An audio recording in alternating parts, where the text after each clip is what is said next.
Setelah kita mempelajari unweighted index, sekarang kita akan mempelajari weighted index. Jadi weighted index ini terdiri dari dua, yaitu last payress price index dan past price index.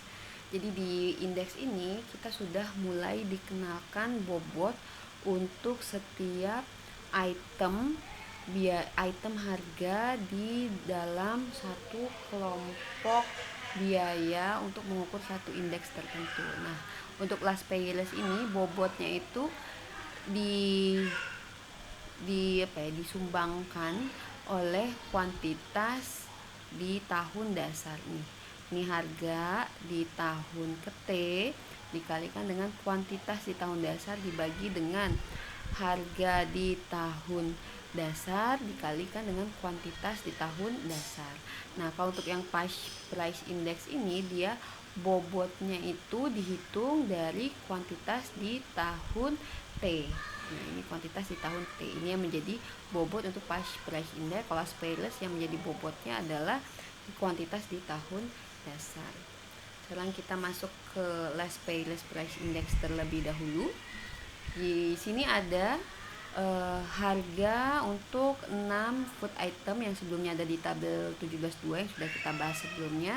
Ini disajikan kembali di tabel 17.3 yang ini, tapi kita ditambahkan data kuantitasnya. Nah, kuantitas ini apa? Kuantitas konsumsi dari satu rumah tangga di tahun 2003 dan tahun 2015. Nah, di sini kan kelihatan ya bahwa kuantitas paling tinggi itu adalah susu di sini. Nah, sementara paling rendah itu adalah kuantitas kopi, konsumsi kopi. Diminta hitunglah weighted price index menggunakan last payress method. Kemudian kita diminta untuk menginterpretasikan resultnya. Ketika membuat atau menghitung last payress price index ini, yang harus kita lakukan adalah kita mencari nih jumlah harga dikalikan dengan kuantitas di tahun dasar di masing-masing item barangnya ini. Setelah kita tahu, kita hitung, kita jumlahkan, lalu barulah kita mendapatkan indeks last payress-nya. Untuk tahun 2003 berarti harga tahun 2003 dikalikan dengan kuantitas tahun 2003.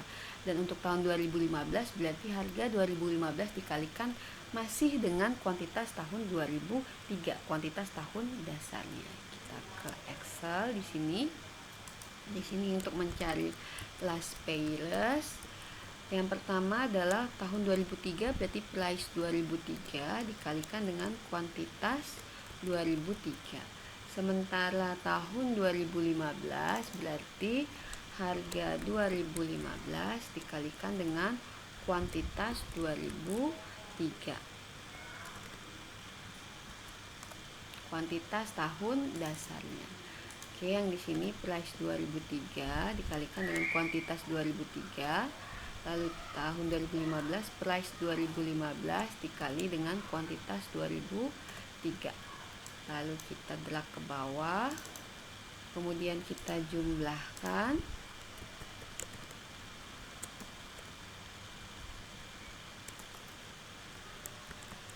Kemudian kita cari indeksnya.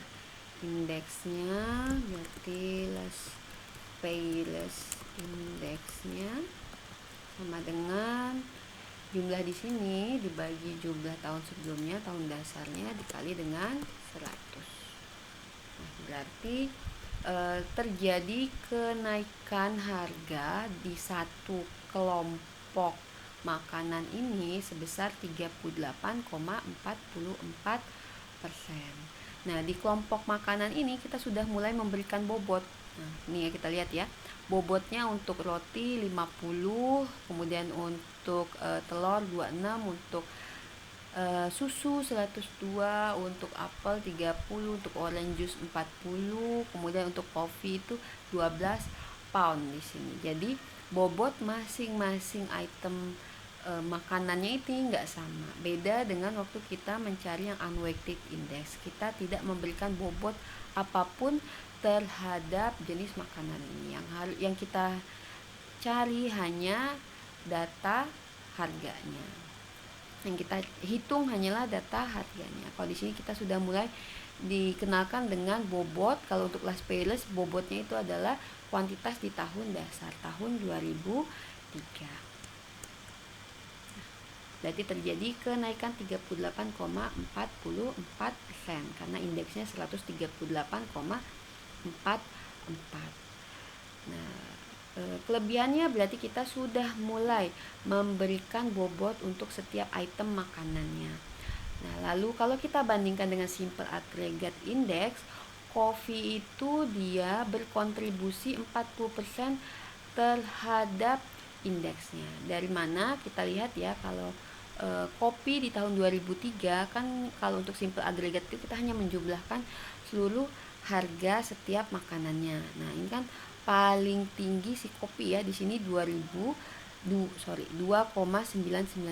Sementara di tahun 2015 harganya 4,827. Jadi ini kontribusinya terhadap total harga itu sekitar 40%. Padahal secara aktual total uang yang dihabiskan rumah tangga untuk konsumsi 6 jenis item makanan ini paling tinggi itu total konsumsinya, berarti yang di sini ya price dikali kuantitas itu adalah si milk ini, si susu ini, nih 273 di tahun 2003 dan 353 di tahun 2015. Jadi kalau kita masih menggunakan simple aggregate index itu indeksnya akan misleading, jarang juga digunakan si simple aggregate index itu.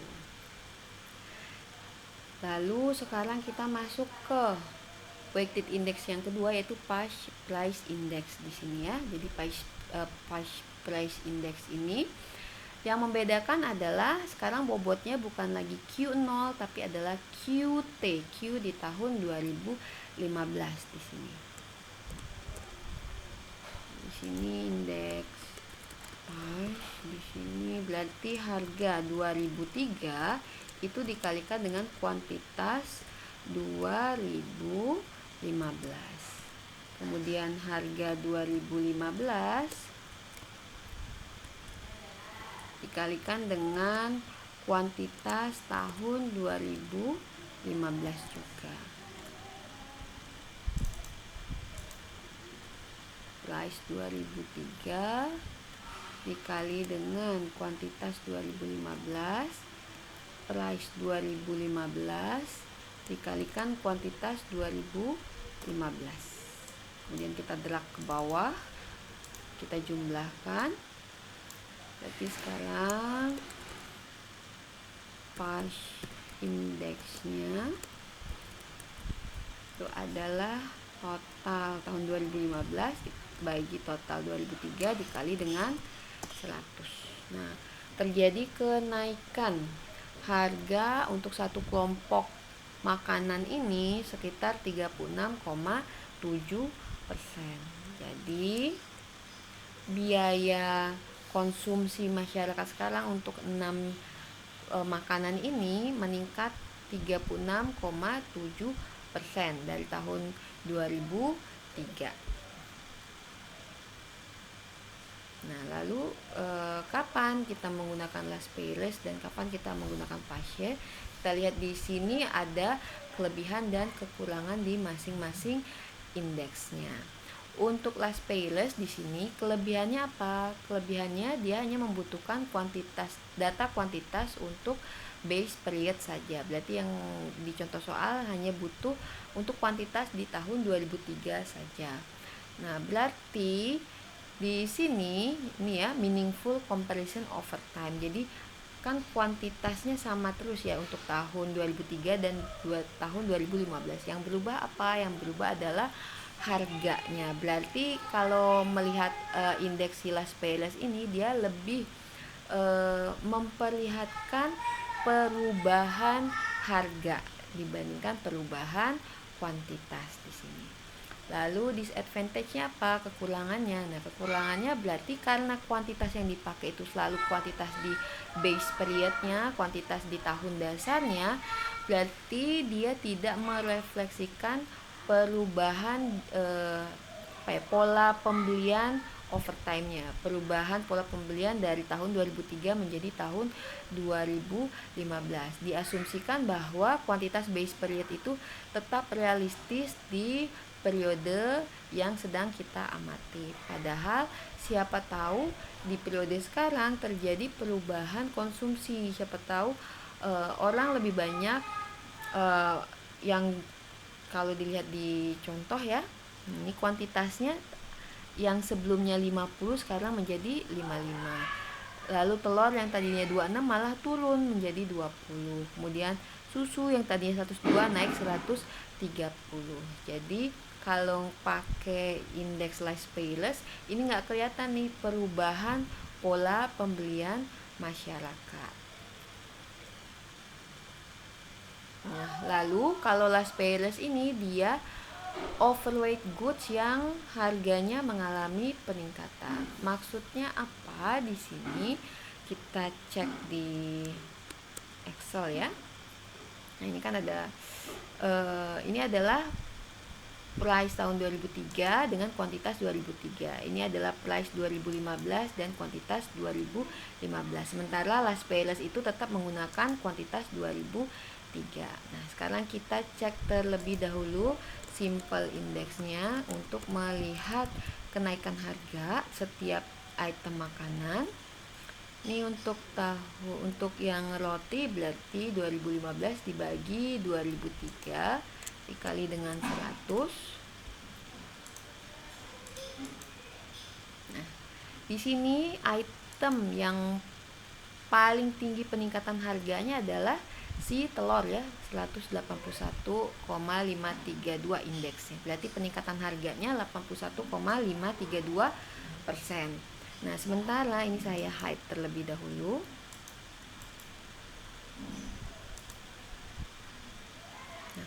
Konsumsinya yang tadi total konsumsinya dalam dolar ya 30,55 sekarang menjadi 42,66 dolar. Terjadi kenaikan total konsumsi ya, total biayanya. Nah, tapi begitu melihat Las Payless, nah harusnya total biayanya kan ada 42,66, tapi yang dihitung di Las Payless itu tetap 55,458. Nah, jadi dia overweight ini. Jadi dia membobotkan lebih banyak untuk telur dengan karena telur itu kan peningkatan harganya tinggi di sini, yang paling tinggi di sini. Makanya ini adalah salah satu kelemahan Las Payless. Dia membobotkan lebih tinggi untuk item yang terjadi peningkatan harga lebih tinggi. Nah, ini harusnya 42 tapi yang dihitung adalah 55. Itu adalah kelemahan metode Las Payless. Kemudian kalau Pash itu kelebihannya adalah dia menggunakan kuantitas dari current period, berarti merefleksikan current buying habit. Jadi sekarang itu gimana ya kebiasaan beli masyarakat sekarang ini, berapa item, berapa pounds kah, berapa dozen kah yang dibeli masyarakat sekarang. Jadi lebih merefleksikan current buying habit saat ini. Nah, disadvantage-nya apa? Disadvantage-nya adalah kuantitas data yang diperlukan itu adalah kuantitas data saat ini. Nah, lalu karena setiap tahun menggunakan kuantitas yang berbeda-beda, berarti kita tidak mungkin melihat perubahan harga pada indeks Pash ini, karena dia setiap tahunnya itu dia kuantitasnya itu berbeda kan. Di sini current kuantitinya berbeda. Jadi kalau ada perubahan di indeks Pash, dia itu bukan karena perbedaan harga saja, tapi perbedaan kuantitas. Nah, kemudian kekurangan lainnya adalah dia overweight goods yang mengalami penurunan harga. Jadi berkebalikan dengan si Las Payless ini ya, dia kalau Las Payless mengoverweight goods yang harganya meningkat, kalau ini mengoverweight goods yang harganya mengalami penurunan. Nah, ini adalah kelebihan dan kelemahan dari PASH. Kalau ini kelebihan dan kekurangan dari Las Payless ini. Las Payless berarti lebih condong untuk melihat perubahan harga. Kalau PASH ini lebih cenderung untuk melihat adanya tren buying habit masyarakat. Setelah Las Payless dan PASH Index ini, ada yang namanya Fisher's Ideal Index. Nah, jadi karena Las Payless ini dan PASH ini ada kekurangan masing-masing, muncullah indeks baru namanya Fisher's Ideal Index. Nah, Fisher Ideal Index ini dia mencoba membuat indeks untuk mengoffset, menutupi kekurangan di dua indeks ini dan menggabungkan juga kelebihan di masing-masing indeks. Jadi bagaimana Fisher Ideal Index? Fisher Ideal Index itu didapatkan dari geometric mean dari Las Payless dan PASH Index ini. Nah, ini Las Payless Index dikalikan, kemudian kita akarkan di sini ya untuk mendapatkan Fisher Ideal Index. Nah, ini contohnya. Tentukan Fisher Ideal Index menggunakan tabel 17.3. Nah, karena kita sudah mendapatkan Las Payless Indexnya udah dapat, PASH Indexnya udah dapat, kita masukkan saja angkanya, kemudian kita akarkan, dapatlah Fisher Ideal Indexnya ada 137,57. Berarti di sini terlihat terjadi peningkatan harga dan peningkatan biaya yang diakibatkan oleh perubahan kuantitas itu sebesar 37,57%. Jadi dengan Fisher Ideal Index ini bisa mengcapture perubahan biaya, lalu perubahan kuantitas atau perubahan konsumsi. Kuantitas konsumsi juga bisa dilihat di Fisher Ideal Index ini. Nah, setelah Fisher ada indeks selanjutnya yaitu value index di sini. Nah, kalau sebelumnya itu kita lebih cenderung melihat harga, kalau value index itu dia melihat harga dan kuantitas di sini.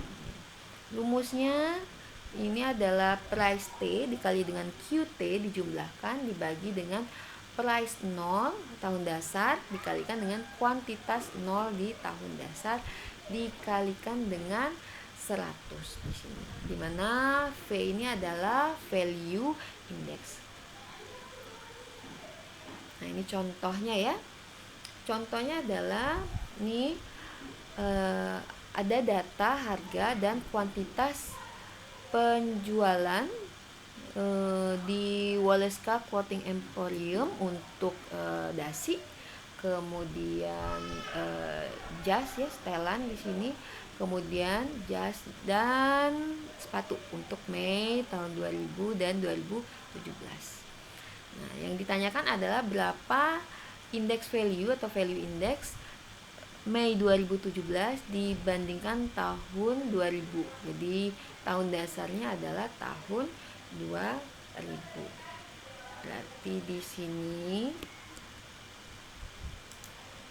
nah ya, kita tinggal mengkalikan masing-masing price 0 dengan Q0 lalu price T dengan QT. Berarti sekarang untuk tahun 2000 dan tahun 2017 ini adalah price 0 kali Q0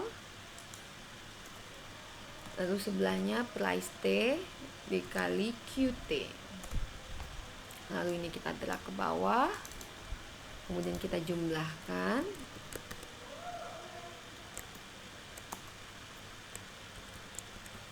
Lalu value indeksnya V adalah jumlah value tahun 2017 dibagi jumlah value tahun 2000 dikali dengan 100. Nah, kita angkanya 2 angka di belakang koma saja ya. Nah, berarti terjadi kenaikan 17,78%. Value-nya dari tahun 2000 ke tahun 2017 itu meningkat 17,78%.